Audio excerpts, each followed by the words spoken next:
Hello guys, तो आप आई गया अटाणु तो તમે એમ કહેતા કેમ નથી આવતા યાર, કામમાં હતા તેના પોગાનું. તો આપણે આવી ગયા. અને ટ્રેક્ટર છે, ટ્રેક્ટરમાં ડીઝલ બીઝલ નાખી દીધું, બધી અત્યારે નાખી દીધું. અને રોટાવેટર લઈને આપણે જવાનું છે. તો આપણે જઈએ. અહીંયા આપણે ગામમાં જ જવાનું છે. હવે પાછું જવાનું છે 40-50 કિલોમીટર જવાનું છે. એ બ્લોક આવશે એટલે તમે આતો જાઓ પછી. ઓકે, ચલો આપણે જઈએ. અહીં પૂગી ગયા ને એટલું ખેડીએ પણ નાખ્યું.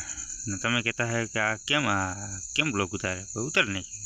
અને એટલું ઉતાર્યા બાદ તો પાછું આખું ખેડી નાખ્યું. આખું ખેડી અને હવે જવા દઈએ આપણે ઘરે. તો આપણે ઘરે પૂગી પડ્યાના. ચલો તો હવે આપણે ગેરેજમાં પૂરી દઈએ. તો ધીરે ધીરે વાળી દઈએ, કારણ કે કાંઈ સાધન પડ્યા હોય અડી ગયું હોય તો નુકસાની આવે. તો આપણે ધીરે ધીરે અહીંયા પુગાડી દીધું. સેફલી આપણે પૂગી જાય અને બંધ કરી દઈએ, ખેંચી લઈએ આમ. અને પ્લસમાં હવે રોટાવાળા પેઠું ધીરે ધીરે મૂકી દઈએ. તો જુઓ આપણે મૂકી દીધું. નિરાતે મૂકવું પડે ને ભાંગી જઈએ.